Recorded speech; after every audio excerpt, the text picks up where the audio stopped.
Okay, so I'm just going to try to do a little recap on this thing, and in particular the steering. So I've done 2 track days in this car so far.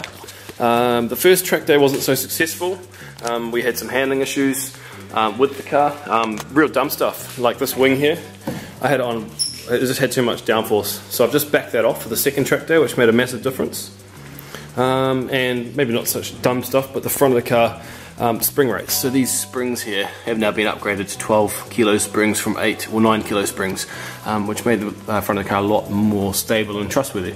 But the main thing is, what I want to talk about today is just steering lock. So obviously in drifting you need steering lock. This is what looks like quite a bit of steering lock. But actually that's not enough steering lock. The car can be driven even harder with more steering lock. You can put the car into positions where you can keep your foot on the gas rather than take your foot off the gas if you have more steering lock.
So what I want to look at today is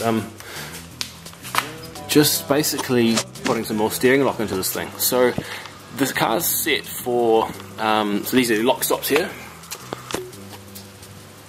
So I can adjust this to create more angle with the wheel, but what I need to be careful of is firstly that this wheel here doesn't touch the caster arm. So with more lock, the wheel gets closer to this part right here, and if it touches, that's a big problem. So what I'm doing at the moment is I set the steering lock clearance up at Taupo at the track. I initially took it to the track and it didn't have enough steering lock, so I added some more into it. Now you can see that actually the wheel can go quite a bit further towards the actual caster arm. So what we're going to do is we're going to adjust the lock stop on the other side of the car and allow that extra lock to come into play, but bearing in mind that even though this is the trailing wheel, there's still a lot of flex in this. It's kind of hard to show on film, but this has flex, so even though it's got clearance against that caster arm over there, it will still move even though it's maxed out, so it'll still have a bit of flex through, I guess through rose joints and through steering racks. Somehow it has flex, and the one thing we need to be 100% sure of is that the wheel, the tyre up here, this part of the tyre never contacts the caster arm, otherwise it just basically locks the wheel up and it acts like a brake and you're guaranteed to spin out. So let's go over here and undo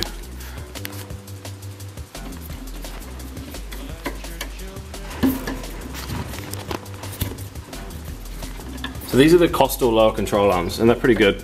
Stewie, the dude that built these, has obviously put a lot of thought into his kit, and he knows what he's doing, which is nice to see. This car has factory cut and welded knuckles, and it handles amazing. It's got good feedback. It's got good steering feel, plenty of lock. It needs more, but it's got the potential for plenty of lock. And it's got good adjustability, so we've got up here, we've got the caster arm, then also the cambered top plate, so we can adjust the caster, so bring the wheel forward, and we can also adjust the camber as well. Hard to show that, but anyway, so I'm going to adjust this lock stop now. And let's just see, so you can see that's now cleared. This is adjustable, so this will basically stop the wheel turning. So now that it's cleared, I can just turn the wheel more, so you can see and this is like, this is going way too far now, but let me just stand up and show you. So now you can see that sort of steering lock, which is pretty ridiculous. Yes, it would be nice to have that amount of steering lock. It may not be realistic due to over-centering, the pivot point between this ball joint, and inside of this rack end over there. That's called over-centering. If this comes too far one direction, it's hard to explain, but it's going to be no good. So then let's have a look at this. So we've got the wheel is touching on the rack end, so we definitely can't run this amount of steering lock. So let's just back it off a bit. In fact, before we back it off a bit, let's go look at the other side. I mean, that's some serious amount of steering lock, but we can probably almost be guaranteed that it's not actually touching. That lower control arm's been touched, but that's not enough room for the flex. So let's see if I can try to get another angle.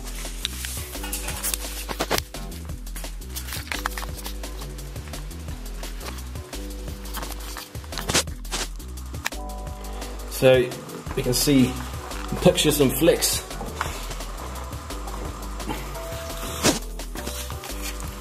So there's going to be flex through the steering rack, which is going to inevitably touch that. So let's just back it off a little bit.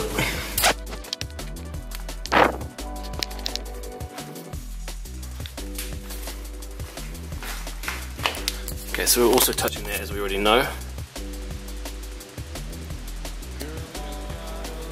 So let's just clear that a little bit.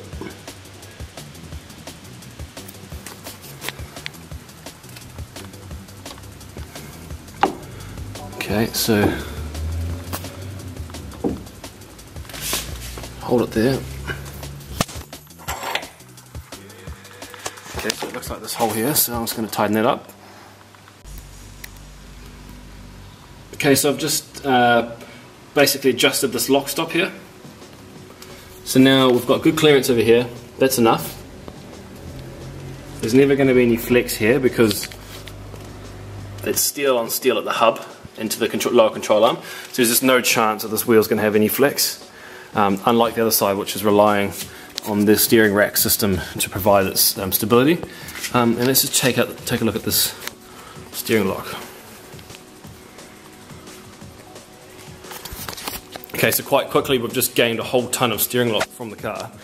It's basically going to enable me to be able to keep my foot down a lot longer than what I normally could, because I was scared I was going to run out of steering lock. And it will also allow, I guess, a greater chance of recovering backwards entries and pulling them off, I guess, more consistently. Backwards entries need steering lock. They also need a lot of weight over the rear of the car, which this car does have. So, okay, so what I've just noted is I've just been turning the driver's side lower control arm here. I've been moving this in slightly, and what I've noticed is that as I move it in slightly, this brake caliper, the lower side of the brake caliper, actually is contacting on the lower control arm, and it's actually acting as a lock stop as well. I think that whilst having this touching the lower control arm probably isn't too ideal, so long as it doesn't have the majority of the load on it. So as long as the other side of the car is doing the lock stops at the same time, then this can kind of be a sort of secondary lock stop in case the wheel flexes. So I've adjusted the lower control arm in, and now what I've noticed is when I turn the wheel,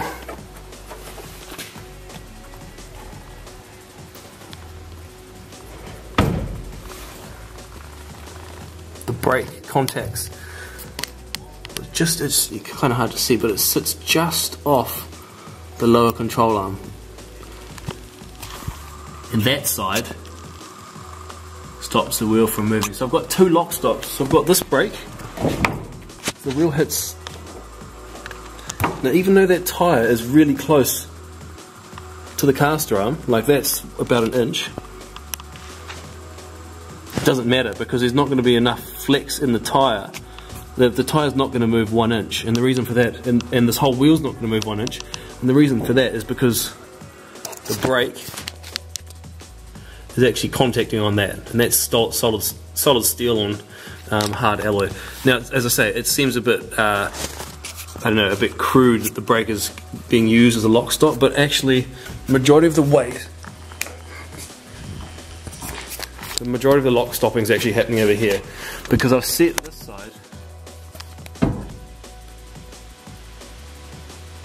to contact at the same time.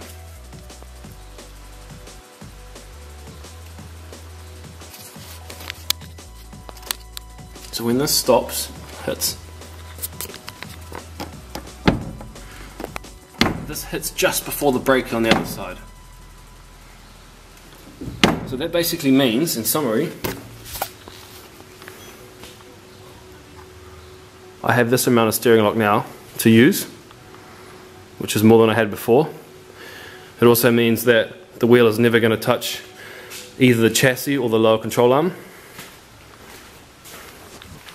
because the brake is acting as the final stop, if it even gets there.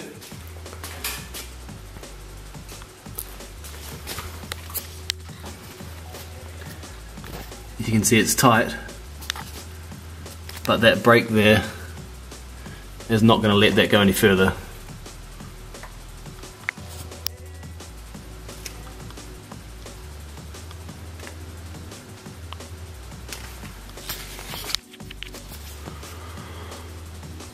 The one other thing that should be considered when doing this,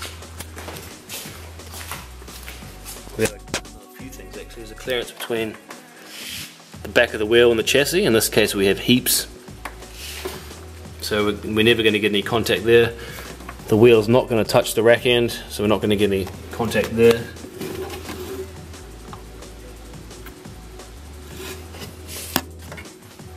And what you can't see at the moment is the steering rack. So the steering rack needs to have enough travel in it so that the steering rack is not used as the thing that is contacting or being used as a lock stop. So actually let's just take a look at that right now.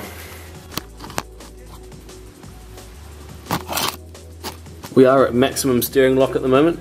We need to pull this boot back.